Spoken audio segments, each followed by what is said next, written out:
The last lecture of chapter number 1 is coordination. Now let's talk about coordination in detail. Where do we need coordination? Largely, we will see examples first. I'll show you some areas where coordination is totally essential. If you don't have coordination, it will ruin everything. And then I will take you to a case study based on an FMCG company, how coordination applies there.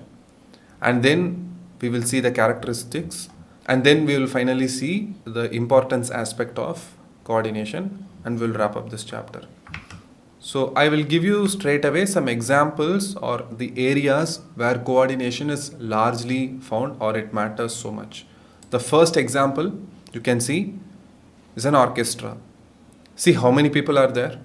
Each of them have their own responsibilities. So there are easily 25 to 30 people in this orchestra that you can see. Each of them have highest possibility to go non-sync. They can play anything that they wish. Even if one person in this orchestra decides to act on their own wish and not go according with the instructions of the conductor here, the music is going to sound terrible. It will be no more music in the first place. So you see the coordination. Everybody is synced. Everybody is coordinated. That one perfect note to that one perfect second. So that is the first example. The second example is sports. You see when two players run between the wickets, they need again as much coordination as possible. You must have seen a lot of runouts if you are a follower of cricket, where one person wanted the second run or the third run, the other batter did not want it, and they ended up being on the same side, or lack of coordination, one person will be run out. So this is another example. Also, even in the outfield, if two players are attacking the same ball, trying to catch the same ball or save the same run or boundary, they also need coordination. You must have seen a lot of catches at the boundary where one person will catch it on the verge of the boundary line, pick the ball, throw it inside the field, and that person will jump out of the boundary and the ball will fall inside, was about to fall inside the boundary, and the other person will finish the catch. You must have seen a lot of examples. So now you get the idea. This is in cricket. The last example I will show is in football. Again, let's say there is a striker over here, and the striker is expecting the ball to be passed from the midfielder.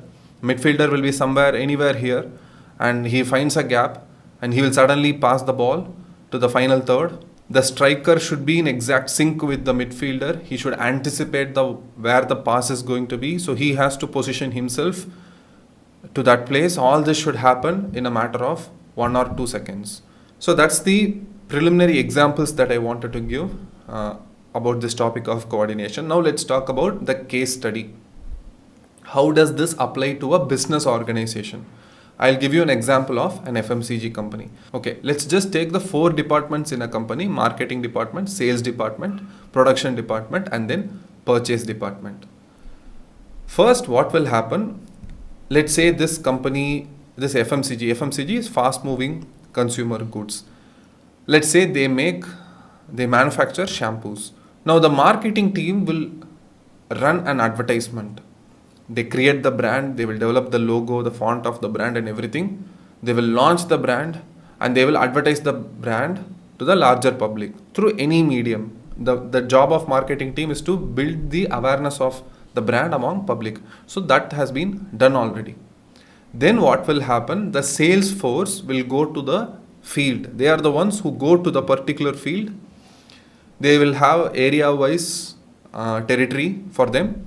So each salesperson will go inside their territory. They will approach every shop, every kirana shop, every modern trade shop, every department store. They will approach, and then they will start collecting order for this shampoo brand. Now this salesperson will go, as I said, go to every shop and ask for order. So let's say this person has 150 shops under his territory. So he will go from 1 to 150 one by one. He'll collect orders, and let's say he got 10 units from every shop. So 150 shops, 10 units from every shop. So totally the demand is 1500 units. The salesperson will then communicate, okay, I have surveyed the entire market. We have a demand of 1500 units of this shampoo bottle. He will convey this information to the production department. So the production department finally will know, okay, there is a requirement of 1500 units of shampoo bottles to be produced. Then the production company will communicate the same to the purchase department, and then they will say that in order for us to produce 1500 units of shampoo, how much chemicals or how much the basic ingredients that we should buy, based on which the purchase department will place the order for the raw materials that they want to buy. Now, this is exactly an example of a well coordinated departments inside a company. Now, let's say how the departments will function when there is no coordination, and what will be the consequence of that. Marketing team will do the same job. Their job is to build brand awareness, and they will do the advertisement, and they will do in their way. Sales department will not see the advertisement, will not see anything, and they will just go to the territory and they will start collecting the order from the department stores and all the shops. Let's say in this example also they got a unit demand of 1500 bottles of shampoo. This they will not convey on time to the production department, or let's say the sales department will convey this correctly to the production department, but production department will not wait for the number to be coming from sales department, because production department is basically where the factory is located and they have missions. They don't want to sit idle. They don't want to wait until the sales team is coming up with a number. So what they will do, they will already have some pre-existing raw material. They will go on producing their own amount of goods, whatever that they want. So let's say they end up producing, the production department, let's say they end up manufacturing 4000 units of shampoo bottles because they just decide so. And then the purchase team also will not be in touch with production department. Their job is to keep on buying raw materials in high volume, because that's when you will get more discount, and they will end up buying high volume totally regardless of the market demand. So let's say they should have had demand for, they should have had stock for making only 1500 units of stock, but they ended up, purchase department ended up buying for 6000 units of stock. Now what will happen because of this? This is a clear example of when the departments function in their own way without, in a sync with the other department. Now because purchase department had too much purchase, the raw material stores will be flooding with stock. And also the production department ended up producing 3000 units more than what is the actual demand. They will also have too much finished goods in their godown, and that will also be lying idle inside the warehouse. And shampoos will have shelf life. Some shampoos will have 1 year, some will go bad in 18 months.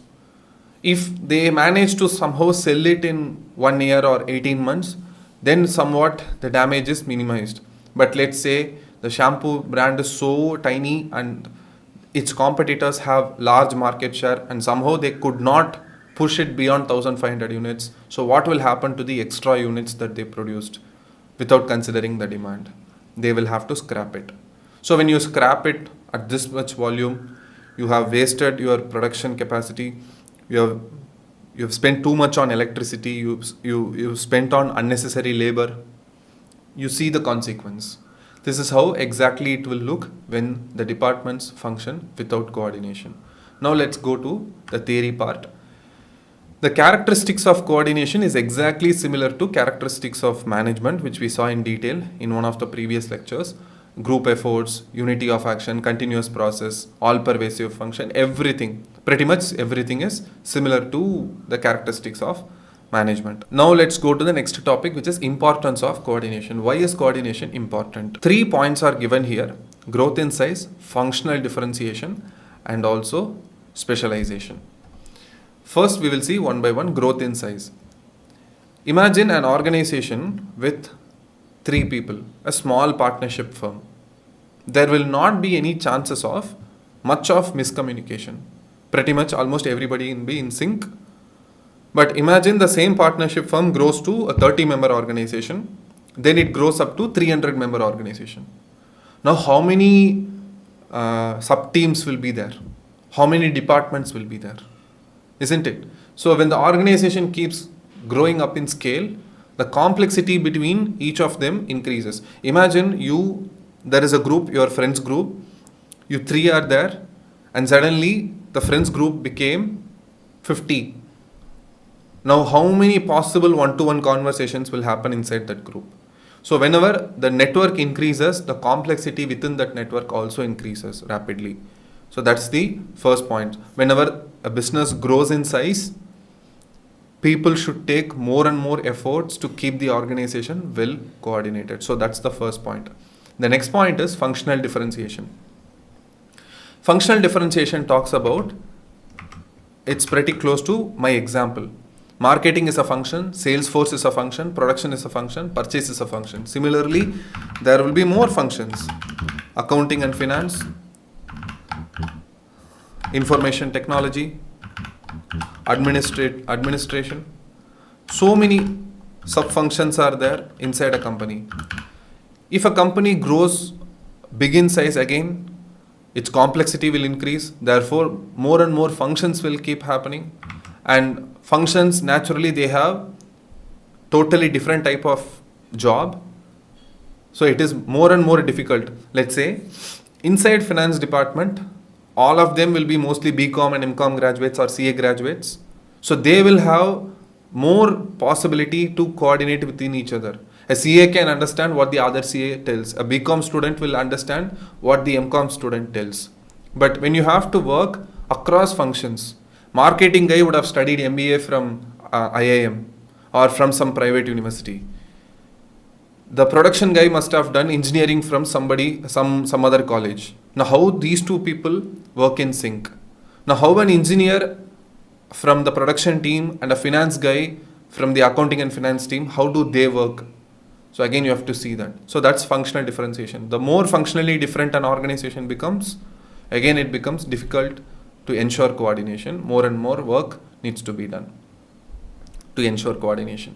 The last part is specialization. Imagine a hospital, a big hospital, a multi-speciality hospital.